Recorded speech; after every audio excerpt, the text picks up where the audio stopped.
Good evening. Hello, Commissioner O'Neill. How are you all doing this evening? Good, Josh. How are you doing? Doing good. How many tree crates have you sold? I've got 4, possibly 7 by the end of the week. I Nine. haven't talked to Mr. Fortune about it. I'm going to strong arm him off record, corner him. But I feel good about it. I'm going to get him sold. I love it. Patty Thatcher's got one sold. I'd like to give her a round of applause. Nice She job, did her Patty. dad. Great Doesn't job. matter who it is. It was her dad. Good for her. We're gonna have to dig up more sidewalks, put more trees in. I'm gonna sell so many. Hey, I'm all for that. I like it.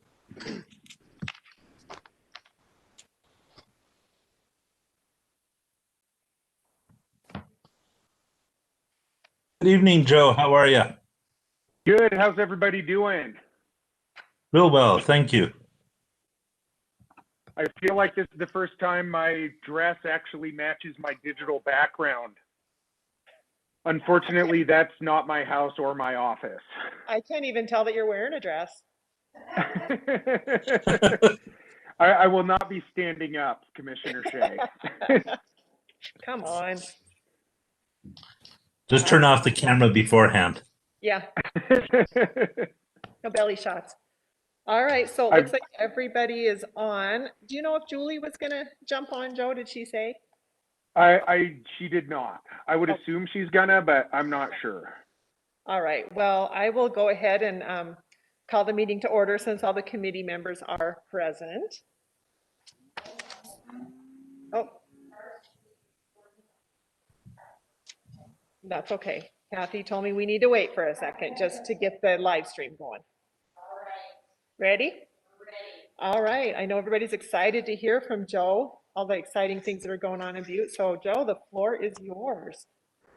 All right. Thank you. Good evening, everyone. It's good to see everyone digitally. Sorry, I'm trying to get my computer to pull up. Can you guys still see and hear me? Yes. Okay, perfect.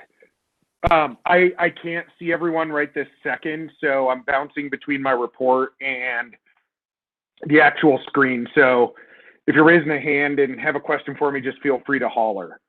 So it feels like it's been a short one since I last saw you guys, because this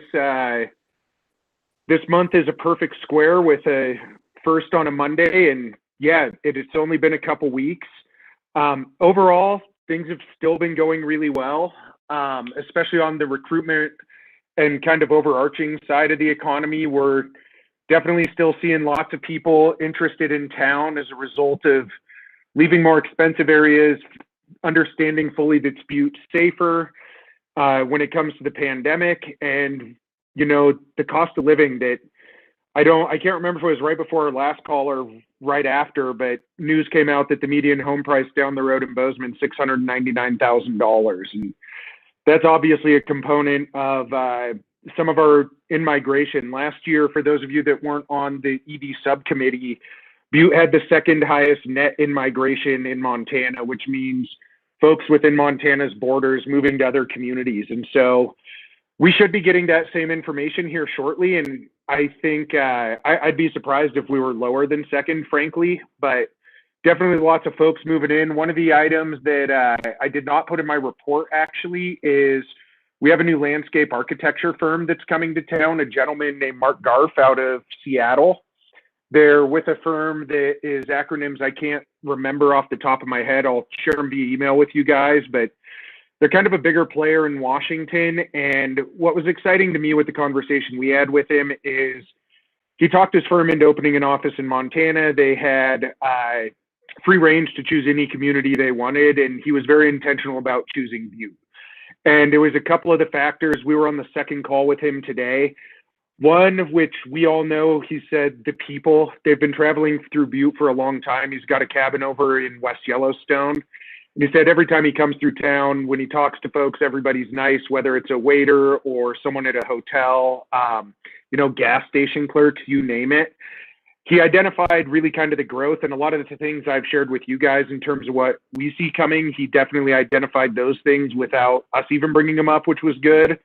And then the central location of them being able to start a firm in Butte and be able to not only service the needs of Butte because landscape architecture is a gap that we have, but also that it's such an easy drive to Bozeman, Missoula, Helena. So nothing new, nothing we don't know, but it's always encouraging to hear, you know, the things that we use to sell the community. Yeah, it's getting told right back to us. And yeah, this is why we chose it. This is what's happening. And it certainly gives us confidence in our messaging when we are reaching out on those things. So that was the first one on that's not on the report. The next one is recruitment, and nothing significant changed in that regard other than the landscape architecture firm that I just mentioned to you guys. The projects we're working out at the port, one does have a Big Sky Trust Fund planning grant that is allowing them to work with Montana Manufacturing Extension Center, so Brian Sullivan, and being able to do the feasibility study work that I've talked about. The other is a small manufacturer, and they're putting together their financing stack right now, looking at potentially signing a lease on space out at the Connections Park. 4 to 6 jobs starting out. It's not one that I would envision balloons up to 50 or 100 jobs, but similar to what's in the shared space out there already, those spec buildings right as you pull into the Connections Park. Similar size business, which is definitely a good thing. It's in an industry that would be very well received, and you know, just the continuous trend of people looking at the Connections Park, something we're very much excited about. So retention, this is another one that hasn't changed much since the last time I talked to you guys. We do have the new round of PPP that is available. So if you talk to any small business owners that are looking for grant funds, that's really kind of the best game going right now. It is a requirement that they have to show 25% loss. And Commissioner O'Neill, you can correct me on this. I believe it's in 1 quarter in fiscal year 2020. Is that correct? Yeah, correct. Unless there's if they're a first time PPP borrower, they don't have to show a 25% loss. But yeah, no, they're any small business that didn't apply last time, or definitely take the not advantage, take the opportunity. It's a great thing, and I'm not soliciting my bank, but there's all the banks are doing them, and do them. Well, and I think you'd agree with me. It's a pretty easy process for folks too. It's not some big laborious thing. And you know, given the situation we were in last March when it came to PPP and how fast it came out, I mean, I think it was under a month from the time it got approved to the time that it moved forward. It's been a pretty successful program. I know last round, the first round, there was one right around $1 billion, maybe $1.5 billion that were deployed throughout Montana. We've spoken to countless business owners that were able to utilize it. The new one's only been available for a little over a week, maybe 2 weeks at most. We don't have as good a handle right now in terms of how many of those are being deployed, but I know anyone on the second round who can show that loss. We've talked to a handful of folks who've gotten them, but it's a good tool. One of the other components that we're seeing projected out is if there is another round of CARES funding that goes through Congress, there's going to be, hopefully more funding for those type of things for PPP, small business assistance. The original package had more funding for government, which is a good thing from our perspective. The $1.25 billion that the state was able to deploy last year, the small business grants that we provided feedback on, most businesses were eligible for in the neighborhood of $50,000, $47,500, I think was the max, through 3 different tranches. And it was really developed for those that weren't able to use PPP. So your independent contractors, your people that pay themselves out of K-1 distributions, rather than taking salary, or folks that maybe, you know, didn't have the salary that met really the needs they had at the time. So the other one with that is, I know you guys have heard me talk a lot about EDA and the help that they gave. That's how we received a grant for $3.2 million to relend throughout the community. The last round of federal funding, the first CARES Act, had $1.5 billion for Region 8, which is, picture everything to the east of Montana, or everything to the east of Washington, Idaho, Montana to Colorado and over to like Nebraska. So kind of a 6-7 state region, us, the Dakotas, Wyoming, Utah. This next round, they're talking about $3 billion, so twice as much as they allocated last time.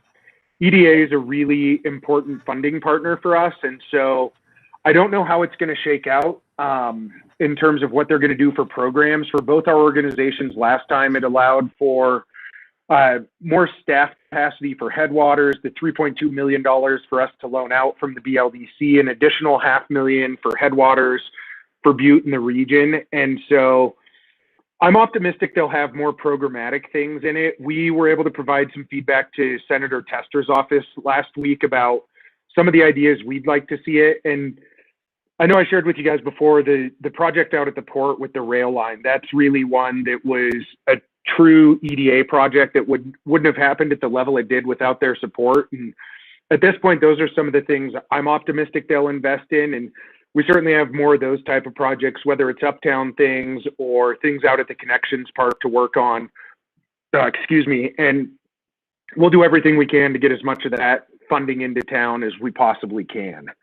The other item that I added in here for retention that you guys are probably well aware of is the request we made to you guys for the mill levy. So I don't think everybody was on the call when we made the presentation up at council chambers, but what we requested was $10,000 to do $500 mini grants, and then the Montana Standard came in and matched us on that. So if we're successful in that, we will be able to do essentially $1,000 grants to 20 businesses in town, and we'll work to leverage some other private donations and see if we can't ratchet that number up some as well. And I was just going to say, I know I'm going quick, and I'll take a break for questions. Commissioner Callahan, go ahead. Thank you, Joe. I was just curious that you were talking about the small business grants. Are those grants or are they loans? The PPP is formally a forgivable loan. So you submit a loan application and then it gets approved, you get your money. If you spend your money the way their requirements ask you to, which there's a few other eligible costs, but the primary ones are workforce, your salary, and then rent. And there's some utilities as well. You spend out that money and you can look at it over an 8 or a 24-week period. And then once that money's been spent, you submit a different form that says, yeah, we followed all the rules. We spent this the way we should. And then that loan's forgiven. So formally a loan, actually a grant. Okay, thank you. It's the federal government. They don't want it to be too straightforward.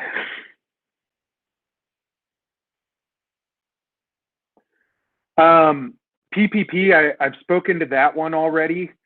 The airline, this is the only one in here that I would say is disappointing news, but definitely not a giant setback, and to be honest, not fully unexpected. We have been having conversations since last August with an airline. We had a call with them since our last meeting that they've selected to look at other communities, even with the minimum revenue guarantee. We're disappointed, but you know, with COVID and honestly this late in the year, the airline year, which cycles around September, I mean, it's a bummer. We've put a lot of time into it, but we reloaded today. We sat down with our Air Service Development Committee, which is myself and Pam Chamberlain, a couple folks from the airport, and Stephanie Swarini. And we have other airlines that are definitely interested. We're going to rekindle some talks we've had in the past. And there's an airline conference this fall in September that we're going to go attend. And we're going to continue to pound the pavement on that one and see what we can do to grow air service. The reality is we currently have in the neighborhood of $500,000 that could go to a minimum revenue guarantee. The numbers we're getting back, I think that if that's the route we go, we're going to be looking closer to $1 million, which there's some different avenues to get there. It's going to be challenging, but certainly not impossible. And when we talked today, our airport's numbers were actually better. We were on par with everywhere throughout the state this year in terms of flights, which given 2020 is incredible. And we were ahead of Helena, which honestly, given the fact that they have more destinations, was kind of surprising. So people did a good job of utilizing our airport during the pandemic. that's an industry that was right up there with being as hard hit as anybody. The EAS, the Emergency Air Service grant that operates our current flight, is up again this fall.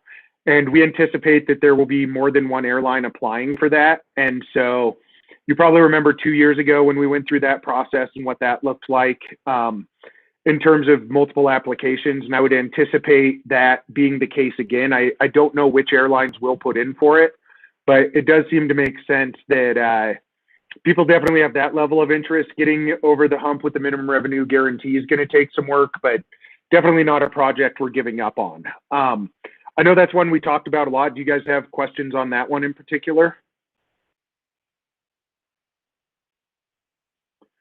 Cool. Uptown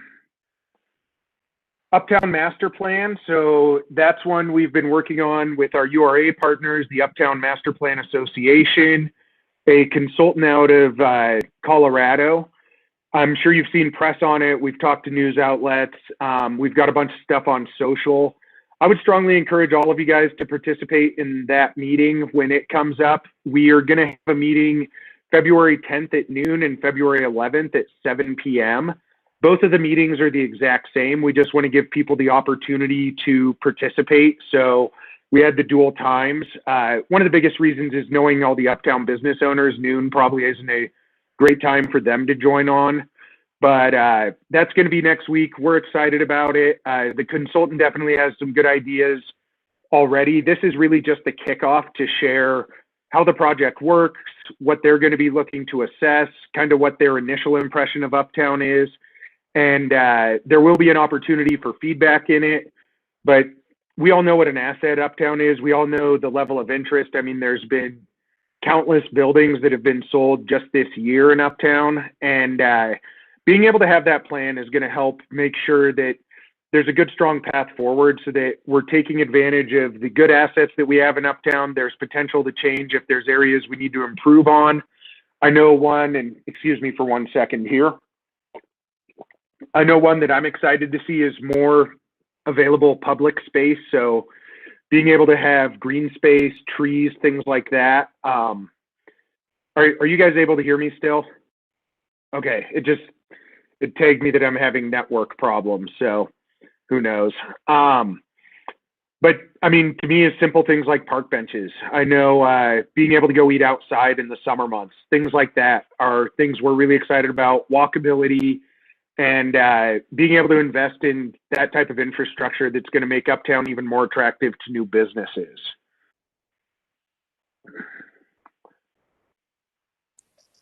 Joe, I just have Site selectors. So for those of you that are new to the group, that's a organization we've been engaged with for about the past 5 or 6 years. I unfortunately was not at the BLDC at the time that they hosted their first conference that we participated at in Puerto Rico. So I missed the warm weather version of their conference, unfortunately. I will be attending their conference in June in Florida, which will be nice to get some warm weather, but it's definitely not Puerto Rico. It's a really interesting thing. And I know for those of you who have been on commission a little longer, these are the folks we brought to town coming up on 4 years ago this summer. We had 4 of them come to Butte over Folk Fest weekend.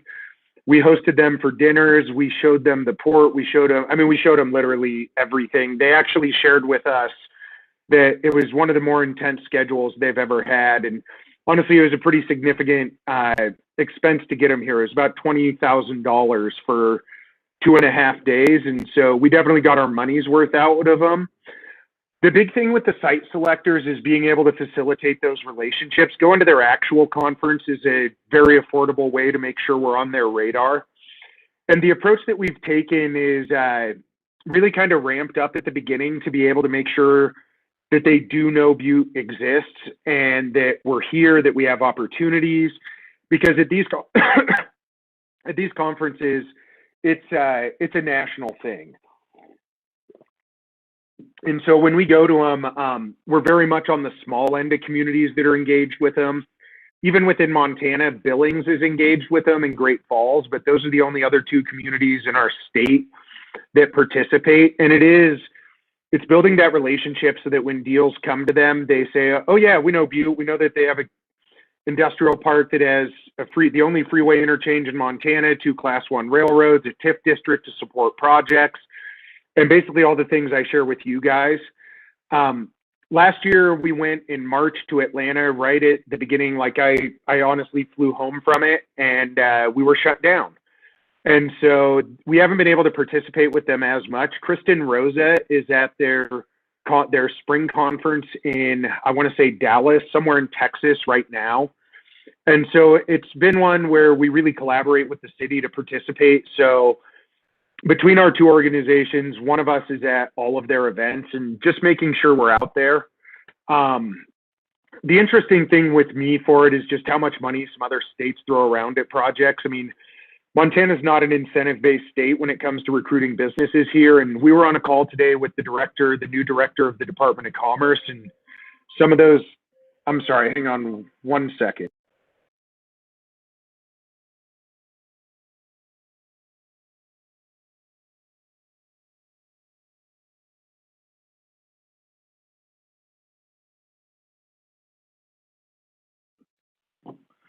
At some point today, my kids apparently set a timer on Alexa that just went off. I have no idea what it means, but sorry for the interruption.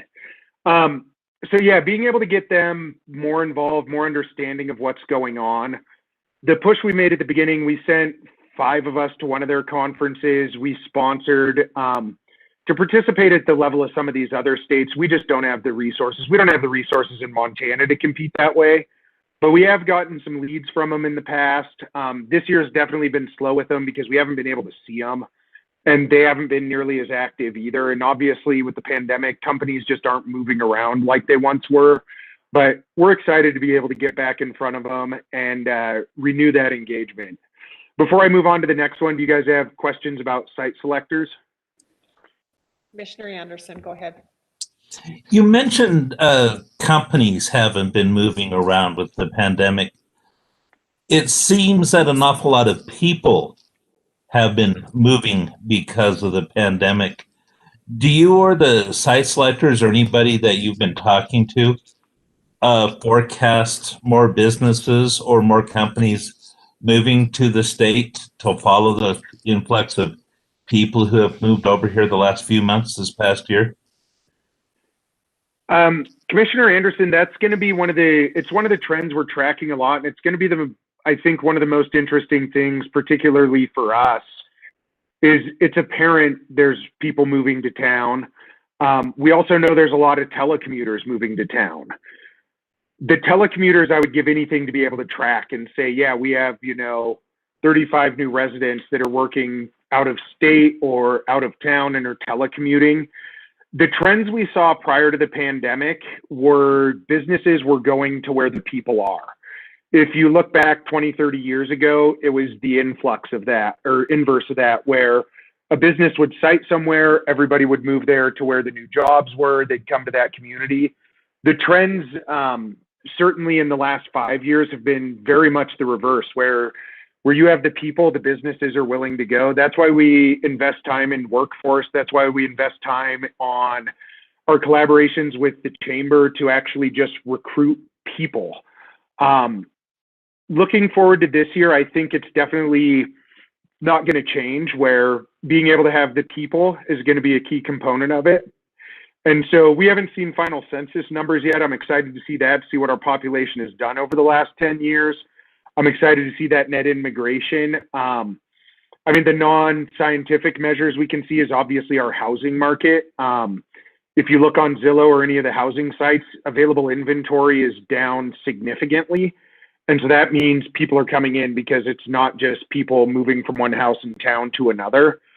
So that was a very long-winded answer to say, yes, I think that is the trend that's going to continue, but it's hard to put hard data to it right now because people are moving, but the business side of it isn't tracking at the same rate. And where we've really seen it is on the retail side. Box retail that revolve around people coming in their doors just are not moving right now.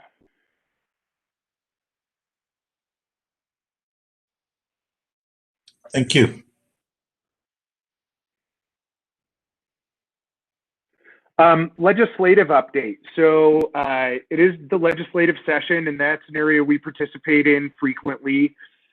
The 2019 session, House Bill 52 was a bill that encompassed all of the state's economic development programs. So any state acronym that I've ever thrown at you guys was wrapped up into one package. And so I was in Helena every week last year, short of transmittal when they take a break.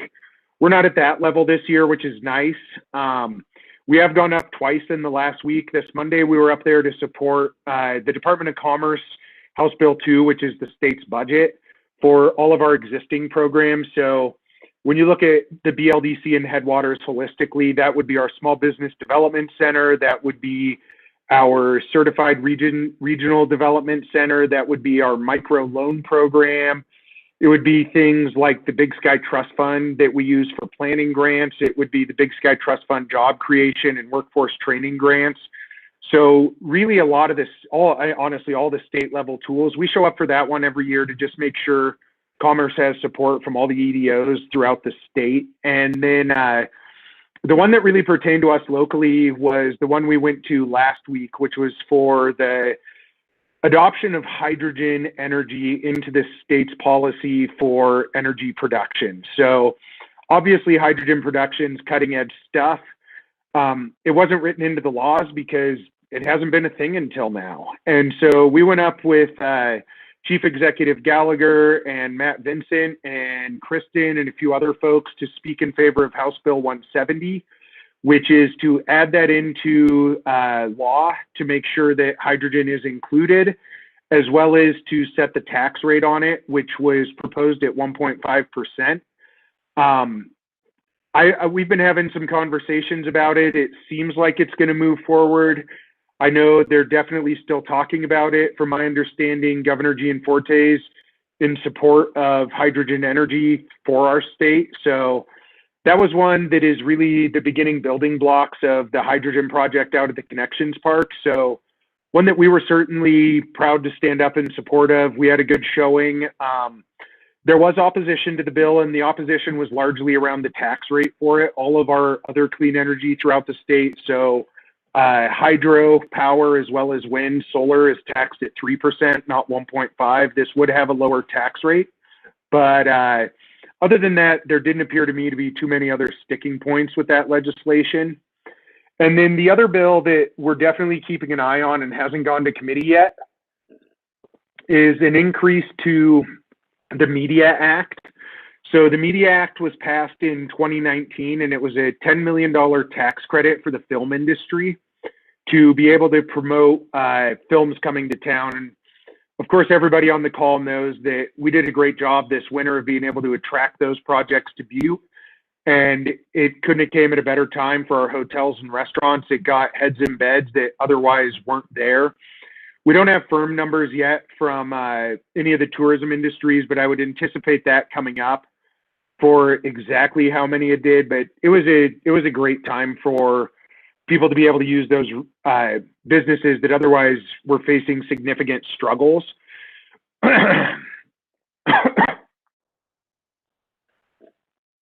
Sorry, I started out with a 7 a.m. meeting with Sunrise Kiwanis, and I think I have talked myself out today. The changes to the Media Act, the way it's proposed would be an unlimited cap for the tax credit. I don't anticipate that moving forward, but even if they change the 10 million to 100 million, that would be a significant improvement. This last year with Yellowstone moving all of their operations into Montana, I think soaked up the majority of that tax credit. So what we want to see is to be able to incentivize more films, more videos, things like that coming to Butte. And so we're definitely going to stand up in support of that bill. I am the vice president of MEDA, which is the Montana Economic Developers Association, which is the statewide group of folks like us. And I anticipate MEDA supporting the bill, whether MEDA does or not. From our side, we definitely will, because it has been a good growing industry for Butte. And where we see the real benefit, and the example I'll give you is from Albuquerque, New Mexico. So I'm sure everyone's seen Breaking Bad, which was shot there. And that really kind of spun off the start of their industry. And obviously you think film, you think Hollywood, you think LA, you don't think Albuquerque, New Mexico. but that one show started enough of an industry that they did a similar tax credit that had an unlimited ceiling. And Netflix came in on the first year of it and said, over the next 10 years, we're going to invest $1 billion into your community to do film here. After about 18 months, they said, you know, that's actually not going to be enough for us. We're going to invest $2 billion in your community for filming. We're certainly a long ways from that. I mean, this is the first year we've seen that significant of activity within film, but it's definitely something that I do think has legs to be a viable industry. And what they've seen there and what I would anticipate here is being able to work with Highlands College to get more of the people that do the film production work to be locals that are employed there, and being able to develop specific training curriculum that supports the film industry, so that rather than a film coming into town and having to bring 200 people with them, maybe they bring 100 people with them. And we have a group in town that can provide that level of expertise that just isn't, I mean, it's not anywhere in Montana currently, because this is all relatively new things at this stage. But in terms of true economic development and not just economic activity, that's one of the things we really are optimistic about, is being able to see more of those things. And within Montana, I mean, Yellowstone's doing a great job in the Bitterroot and Missoula, but we're very much the other community that's front and center within the film industry. And so one that we're excited to see, it kind of, you know, it's a difficult one for me to wrap my head around, because you hear the names that were in town this year. And I mean, it's big name actors and actresses that are coming to Butte, and that's a good thing for us. So I know I saw one hand raised. I'll be quiet and answer questions on that one. Does anybody have any questions? Oh, Commissioner Anderson, sorry, I couldn't see your hand. Go ahead. Thank you. This is kind of off subject, but on subject. You do a lot of research and talking to these groups, it sounds like, correct? When Yeah. you're talking to the people like the site selectors for the movie industry, one of the things when I was working the hospitality business, when I was bartending, I'd see some of them, and it's on a scale far above what it used to be. So that's nice. One of the things that I heard over and over and over again was the architecture and the historic aspect of the community made it really good to go back in time when you're filming something in the 70s, when you're filming something in the early 1900s. We have that architecture here in our community. How important is that to save and preserve for these people coming in and this investment into our community? Commissioner Anderson, that's a great question. The feedback we've heard, and it's pretty interesting to me, is Butte really is a film set. And what they like about it is the ability to do those period pieces, and I mean, well before 1970s even, but also having enough modern things that they can do a more modern film as well. And so a lot of the feedback we've received is like, yeah, we can go do, you know, we want an urban area and for some sort of Western thing, and we're going to shoot in Uptown for a few days. We're going to drive out to Melrose and shoot on a ranch. We can do that. But because we do have an inventory of buildings in Uptown, they'll take over. Like I know this year they shot in the YMCA, and they can go do some of those more modern things as well. So the feedback we've received, particularly for the film industry, is that we have a lot of versatility. And I mean, certainly for us, it's like, yeah, we have a ton of, an unmatched level of historic architecture. I mean, we spit that one out all the time, but they've really liked the ability to have that versatility to cover a lot of different time frames. Thank you.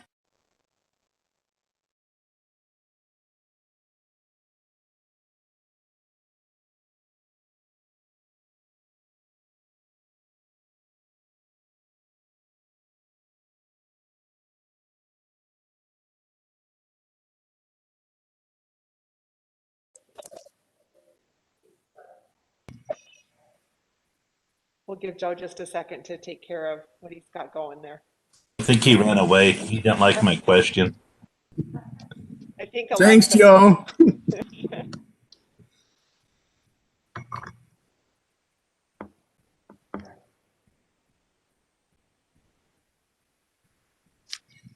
I think Bill needs to take over now.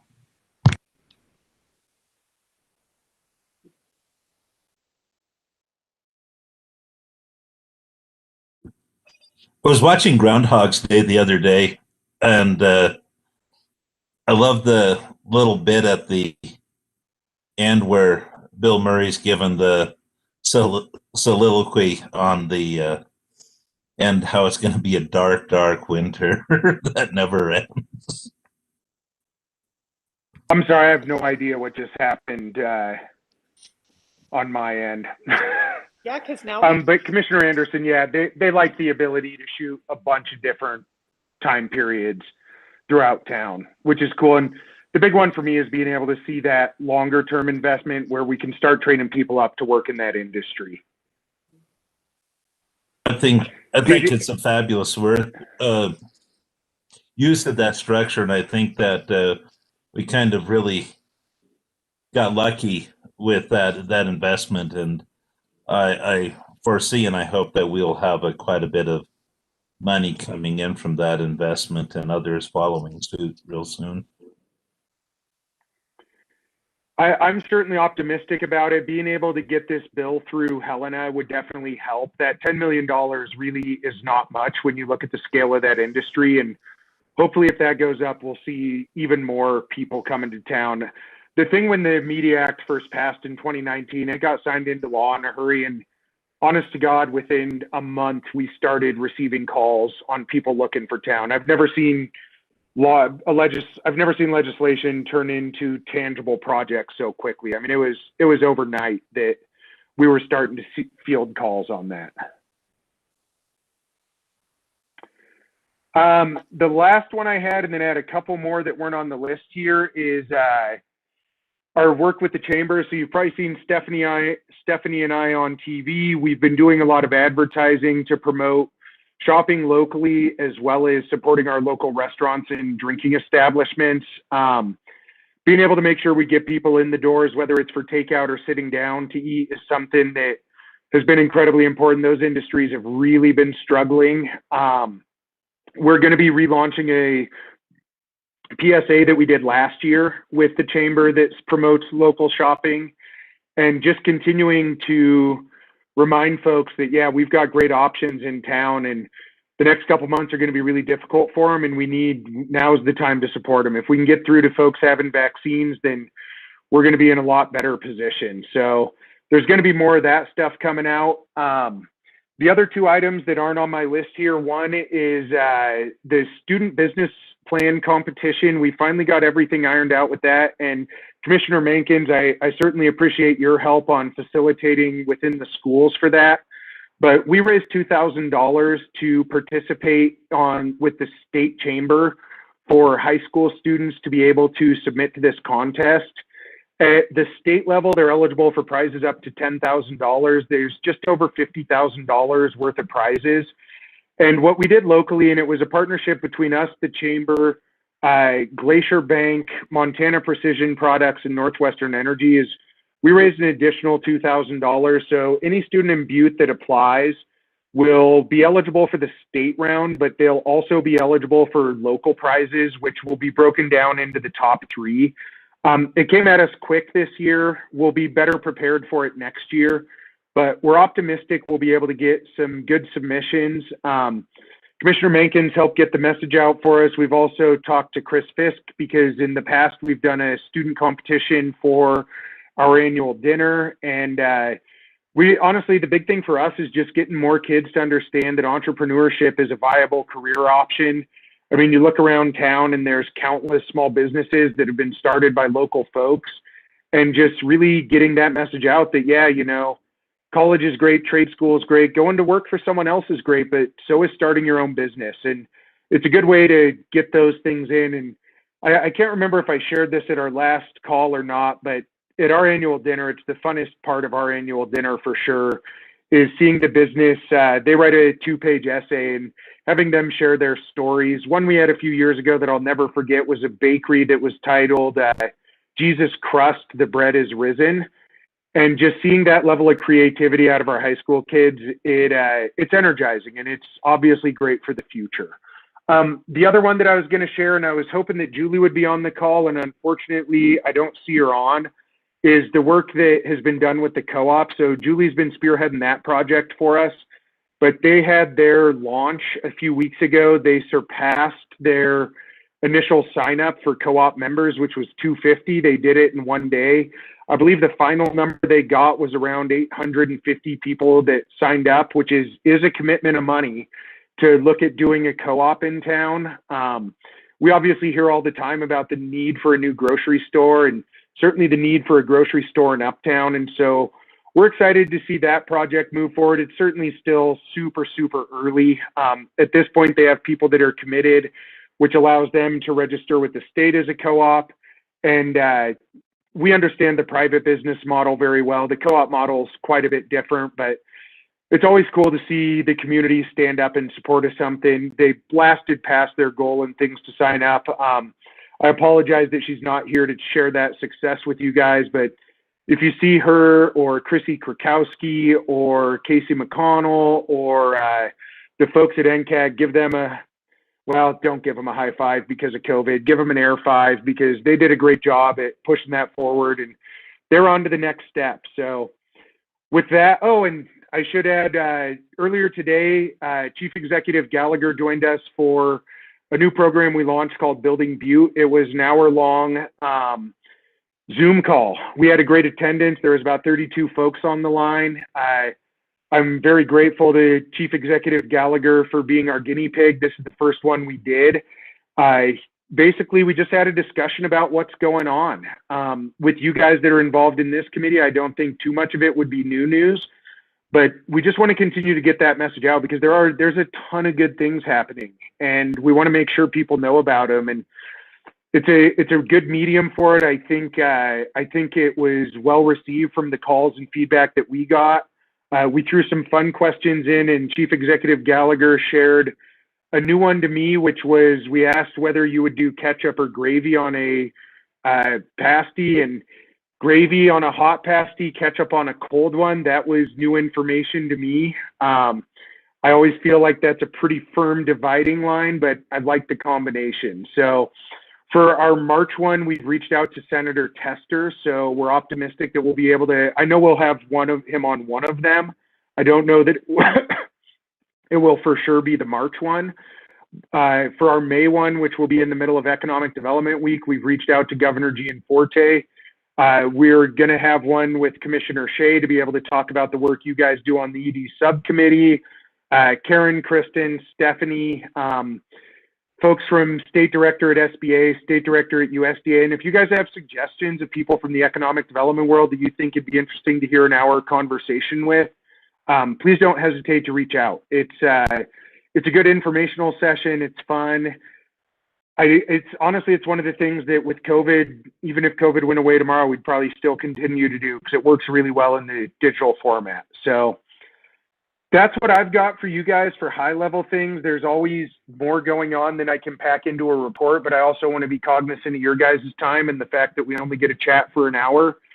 So with 15 minutes left, I'm happy to answer any questions you guys might have.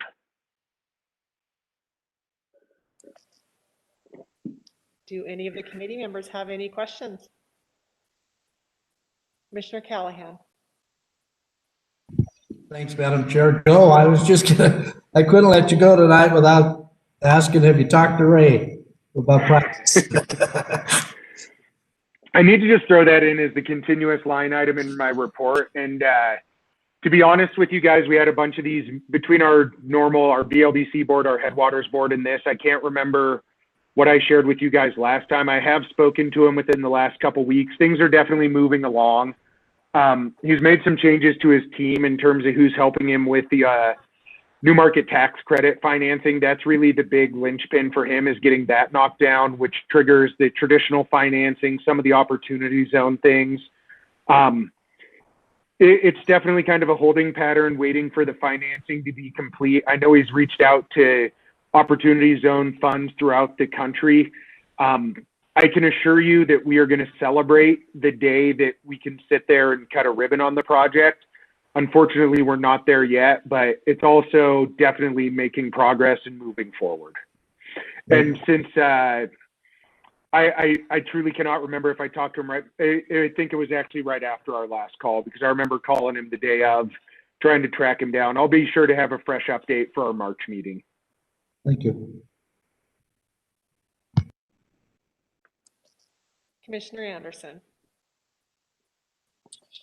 Kind of on the same subject, I'm going to piggyback off of Commissioner Callahan. Has there been any word on the continuation of the opportunity zones with the change in administration in Washington?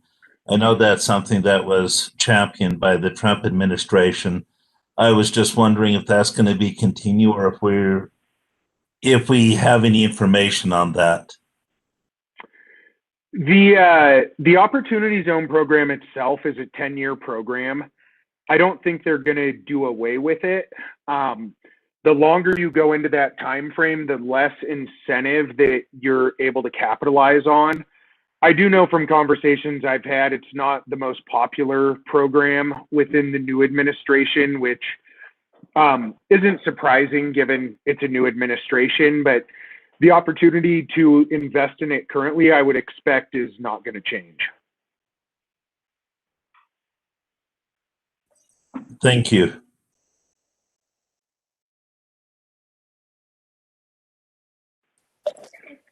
Joe, I think you should let us see your kids. Do you want to get in there and wave hi?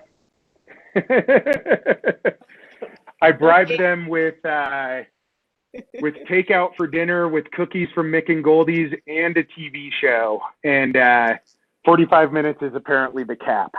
That's a great bribe. I like it. I just have a question, more of an observation regarding the landscape architecture firm coming in. Knowing that under the consent decree, there's going to be a lot of landscape architecture opportunities, and I'm wondering if they didn't see into the future with that, and if we won't see some other companies locating here knowing that there's going to be a kind of a restoration economy going on here. You know, Mark that we talked to from the firm, that was one of the things he was most disappointed in, was the fact that he wasn't in on the early phase. He did really speak highly of the design work that came out, but he was bummed that he didn't get to be a part of it. And I think that was one of the things that drew him here. And as those things continue, I certainly think we will see more of it. I know there's demand for traditional architecture work as well. I mean, the folks we have doing that in town are booked out years in advance. And so that's certainly a gap we have. We work with a couple different large firms that are throughout the state. Cushing Terrell's one that comes to mind, as well as SMA. And we've been lobbying them to set up shop in town forever, because they end up doing a bunch of work in Butte and they don't have a shingle in town. I think we'll see it in the next 2 years. I know Cushing Terrell in particular, from the folks we talked to, the desire is definitely there. They just haven't been able to pull the trigger. But I would say, I mean, it's such a massive project, it wouldn't surprise me at all to see more of it. I agree with you. I think it's going to be great. I think it's a wonderful, wonderful thing for Butte. I mean, Commissioner Shea, that's the thing that's interesting to me, even with just Mark's firm coming to town. I mean, 5 years ago, a lot of those folks were going to Bozeman or Missoula. Like that's where, if you were a Seattle firm looking to site Montana, that's where they all went. And the fact that we're seeing even more of that interest now, I know I've been very optimistic about what our future looked like even without COVID. And it's just really amped up that level of interest in our community, especially from bigger areas where it's like, yeah, we want to be in Montana, but if I'm going to move from Seattle, I don't want to move to Bozeman and pay Seattle prices. Like, that's what I'm trying to escape. Right, I totally agree. Any other items to discuss? Any other questions, comments from the committee? Commissioner O'Neill. Thank you, Madam Chair. I just wanted to reference on the pasty. The mixture of gravy and ranch too is also something that should be, I don't know if nobody ever just says that out loud, or it's definitely should be on the list of that. So I just wanted to put that on the record. Thank you. Is it possible to remove somebody from the committee? for having. I think if there is grounds to putting ranch on capacity, that's going to cost you at least fruit. You guys are too much. We had some more in-depth discussion about it, and the other popular combo was gravy and hot sauce, which was a new one to me. I'm definitely on the gravy side, but I also like them straight up. I mean, picking it up with your hand is hard to beat, especially I'm a big fan of the party size ones. And my good friend Carlo Canty introduced me to the combo of pasty plus gorgonzola dip from the Meat Block, which is also a winning combo. That sounds pretty good, actually. All right, everyone, if there is no other business, just so we can get cleared out of this meeting so finance and budget can start on time, I would entertain a motion to adjourn. So moved. All right. Second. Thank you, everybody. Thanks, Joe. Thanks, Joe. Thanks, everybody, Thanks, for Joe. zooming in. Thanks, Michelle. Thanks. See everyone soon. Bye-bye.